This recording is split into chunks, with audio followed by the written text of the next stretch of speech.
Please welcome Brent Ballard, COO of Dakota Biotech, to present Transforming the Way You Think About Skincare.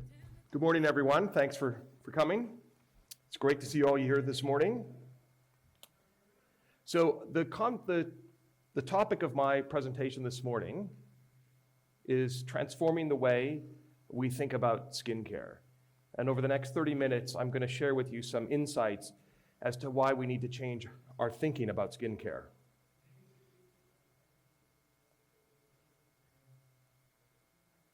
So our agenda for today is I'll give you a brief introduction of myself and Dakota Biotech and discuss why we think we need to change our thinking around our skin.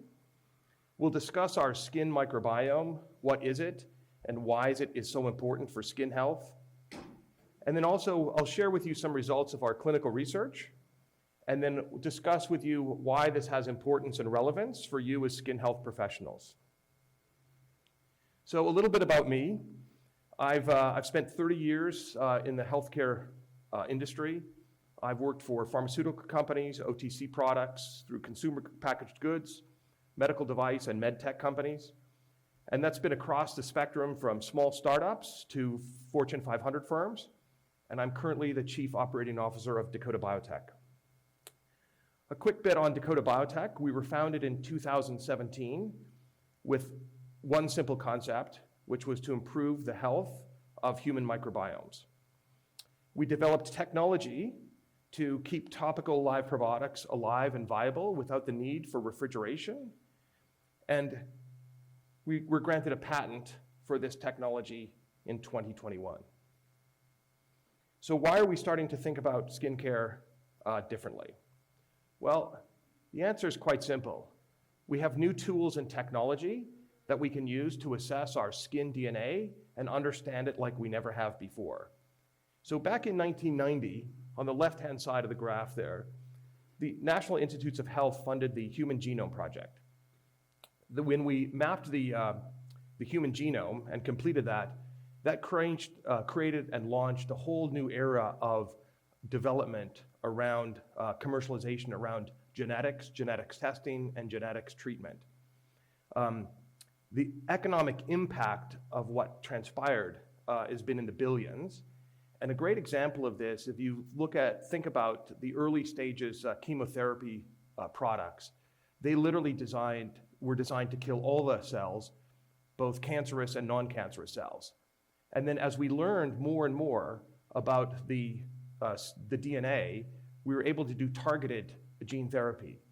And the same transition is going to take place in the microbiome space, because in 2007, the NIH funded a very similar project called the Human Microbiome Project. And we've characterized a number of microbiota on the skin, and the commercialization, Dakota Biotech is one of the leading companies that's working on this commercialization effort.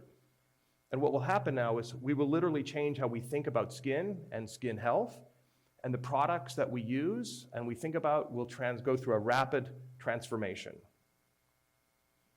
So let's talk about our skin microbiome and why it's so important.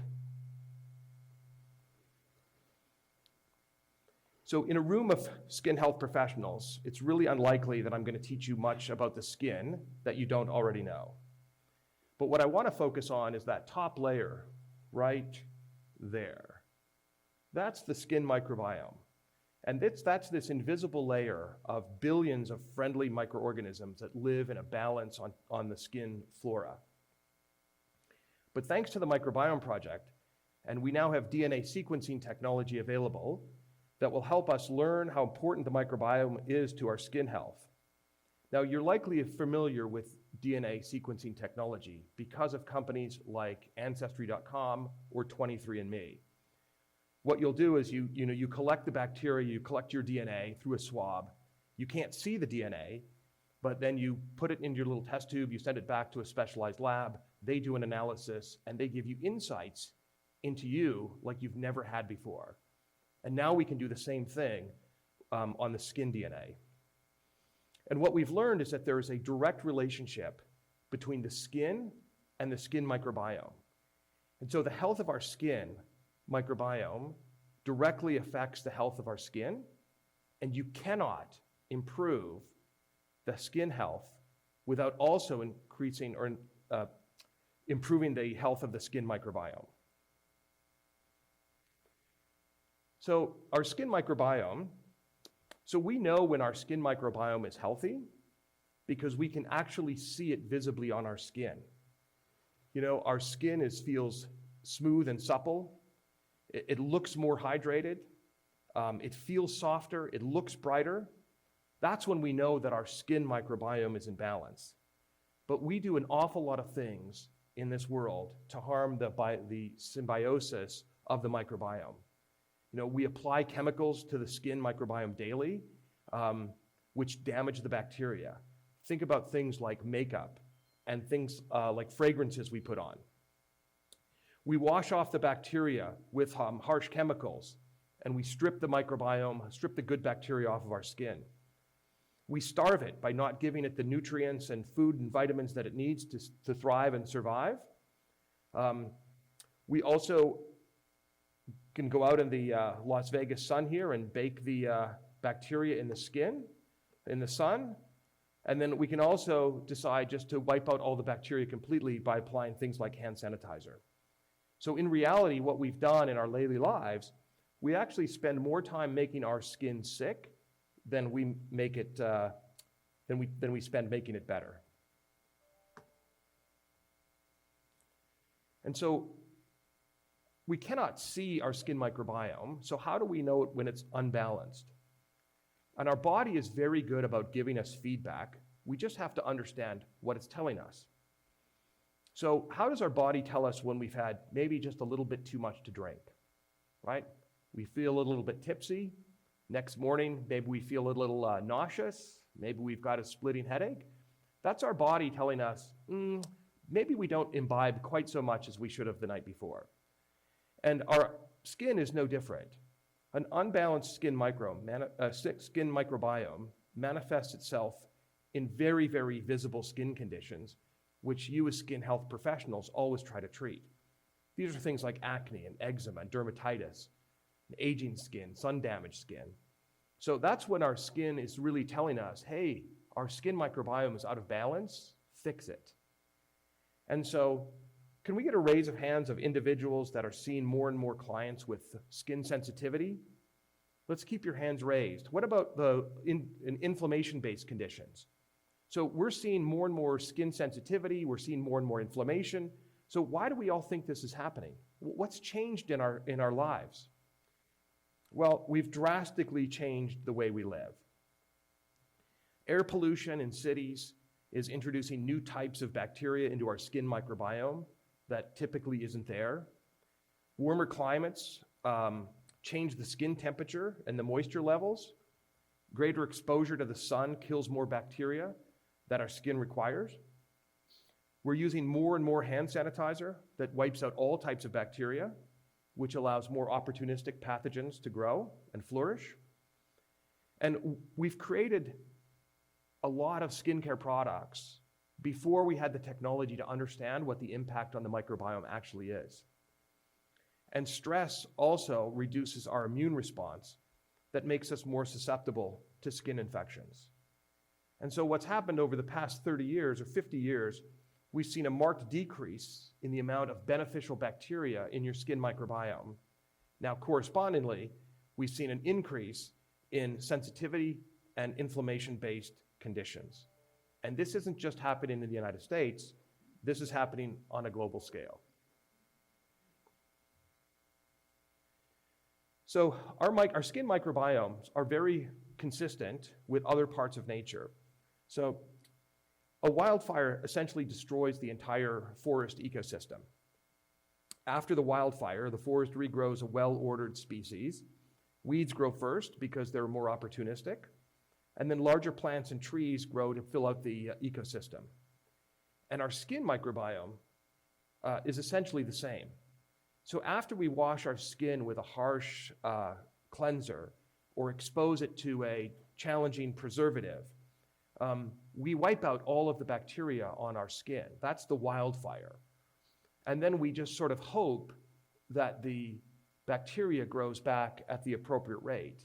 but we know that that's not the case.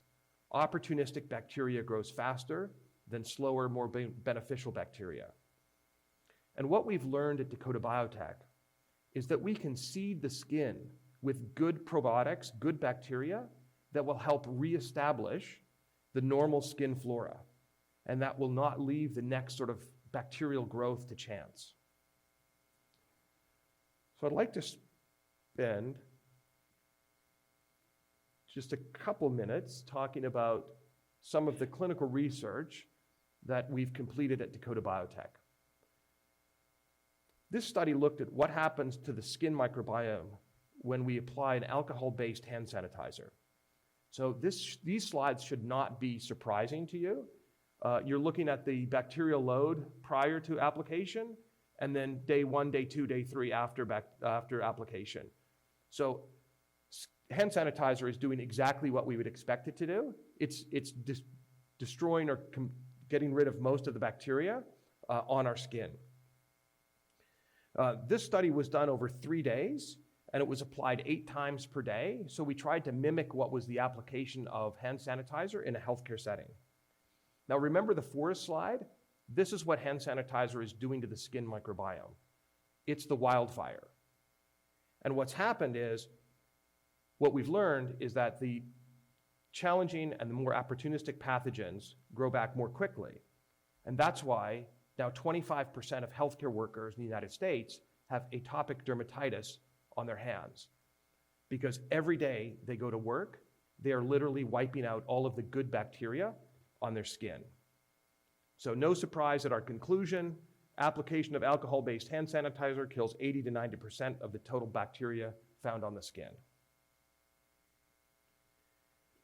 So we all know that alcohol is an effective drying agent. So after we apply hand sanitizer, we look at our skin always feels dry, incredibly dry. And while we try to fix this by applying lotion, it's really only a Band-Aid, because your skin no longer has the right bacteria in its microbiome to stay and remain hydrated. So it's a little bit like a leaky bucket. The more lotion you're putting on, it's really not helping because your skin isn't capable of retaining moisture. And in this particular study, what we looked at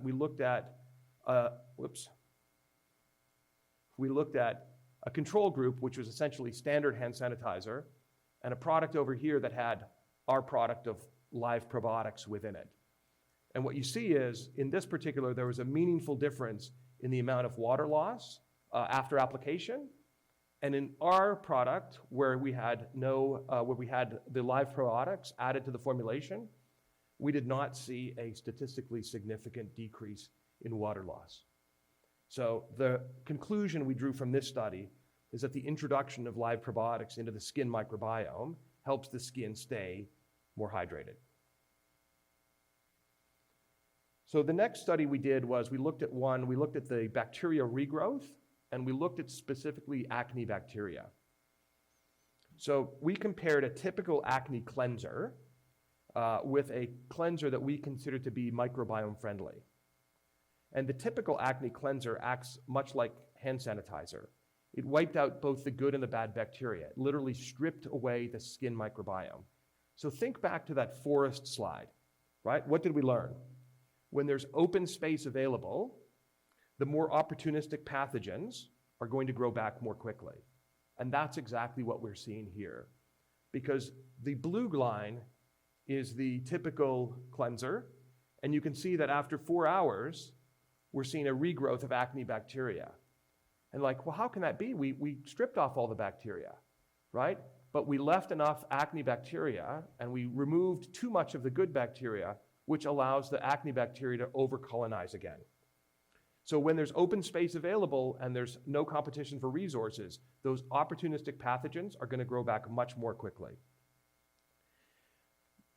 The orange line represents a microbiome-friendly cleanser, and you can see that after 4 hours, we're not seeing the regrowth of acne bacteria. Because the microbiome-friendly cleanser is not causing the mass disruption to the microbiome.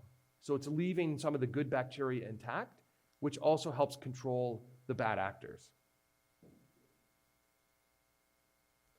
Now, this next slide is something that I think a lot of estheticians are very familiar with in terms of chemical peels. And we wanted to look at what happens before and after traditional standard chemical peel, and what the introduction of probiotics might do to the skin microbiome after a chemical peel. And the peel we used was a very common off-the-shelf chemical peel, one that you could use at home or in a clinical setting. It had all the standard ingredients like glycolic acid, lactic acid, salicylic acid, those types of things. And the purpose of most peels, which I'm sure you're all familiar with, is to even the tone and texture of the skin and address congestion in the pores, which typically they do a very good job at. And so what we did here was we took a DNA sample before they did the chemical peel, immediately after, and then day 1, day 3, and day 14. And the blue line was no application of a live probiotic technology after this chemical peel. So we see what happened with the no treatment group. We see immediately after, we see a massive decrease of total DNA on the skin. We see it rebound a little bit after day 1. But what's most important for me from this particular study is that the skin microbiome after the chemical peel has not recovered to the level it was before, prior to the peel. But the orange line represents where we started to add live probiotics. So immediately after the immediately after the peel, we started to apply a live probiotic topical solution, and we can see what happens to the total DNA on the skin. It recovers. And so what we see from this is that the conclusion that we draw is that the introduction of probiotics into the skin microbiome are actually strengthening the skin barrier. And the skin barrier will be stronger and more protective of the skin. So what does this all mean for skin health professionals?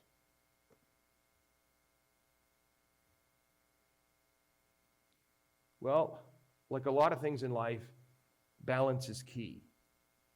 We really have to do everything that we can to protect and not harm our skin microbiome, because we know it has a direct effect on the skin health.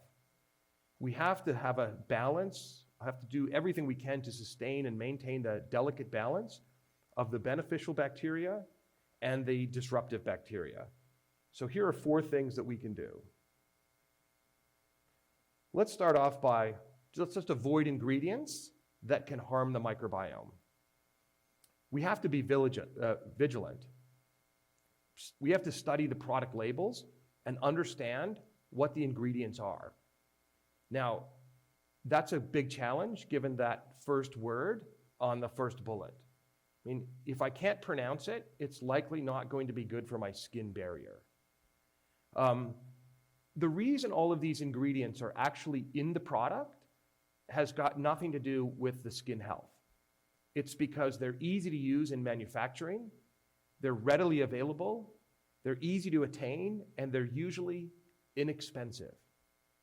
They have nothing to do with the quality of product that you're putting on your skin and whether it's good for you.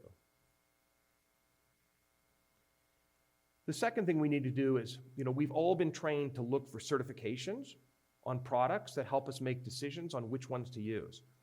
And I know that you're familiar with a lot of these. We look for things that are paraben-free, gluten-free, PEG-free. We want them PETA approved. We want them vegan. But what I want you to start looking for is this one in the red box, which is microbiome friendly. You're going to start to see more and more products have a certification on the label, the packaging, that say that they're microbiome friendly, which means hopefully they've been third-party tested and proved and validated that they don't harm the microbiome. We learned today from the acne cleanser study what a difference a product that is microbiome friendly can make to the health of the skin and the skin microbiome. Because what's really odd about the cosmetics industry, it's much different than other industries. If you think about tobacco, if you think about tobacco, alcohol, food, well, they're all putting warning labels on ingredients that are harmful to you. But for some reason, the cosmetic industry doesn't do that. It seems a bit upside down because we spend all of this time identifying what are the good products that are in the good ingredients in the product, but we actually don't have to say anything about the bad ingredients. And I think that's going to change, especially because more and more companies are going to have access to DNA sequencing, and they'll be able to test their products, and will really understand what their ingredients are doing to the skin microbiome. So the third thing we can do is, we can learn how some ingredients can build and sustain the skin microbiome. So we talk about things like prebiotics, which are essentially the food source for probiotics. And probiotics, which are the living microorganisms that boost the good bacteria and help neutralize the harmful bacteria. And even postbiotics, which are the metabolites that are produced through the life cycle of the bacteria on your skin. So if you're deficient in, say, vitamin C on your skin, it likely is because you don't have enough of the bacteria that is going through its life cycle and naturally producing vitamin C for your skin. And all of these things, pre, pro, and postbiotics, support the skin microbiome in different ways. And a great way to keep up on this information is just to follow us at LaFlore Skincare. And the final thing to do is, as a practitioner, insist that your customers have a daily routine. Because what we learned today was we actually spend more time making our skin sick than making it healthy. So what are we doing on a daily basis to maintain skin health? Well, I know a lot of you are taking multivitamins every day for physical health. Oftentimes you're taking probiotics for gut health. So if you're taking probiotics for your gut health, why are you not using topical live probiotics for skin health? Because you're going to get similar types of benefits. And when you educate your customers about their skin microbiome, they'll start to understand that they need to have a daily routine that helps preserve, protect, and improve their microbiome. And really, it's good business for you as a practitioner, because having a retail product in your suite that will allow them to continue this on a day-to-day basis will help your customer stay more connected to you, and it really helps improve your overall bottom line. So I want to share with you just a couple of slides of outcomes of what happens when you use topical live probiotics over an extended period of time. So in this particular slide, we see what happened over 14 days of daily use of topical live probiotics with the condition of dermatitis. We see 100% reduction in the dermatitis symptoms, and we see an increase in overall hydration. And you can see some pretty significant before and after pictures there. And what we've learned today is the reason that we're controlling the dermatitis outbreak is because we're introducing live probiotic bacteria into the skin microbiome, which helps the skin naturally balance itself out.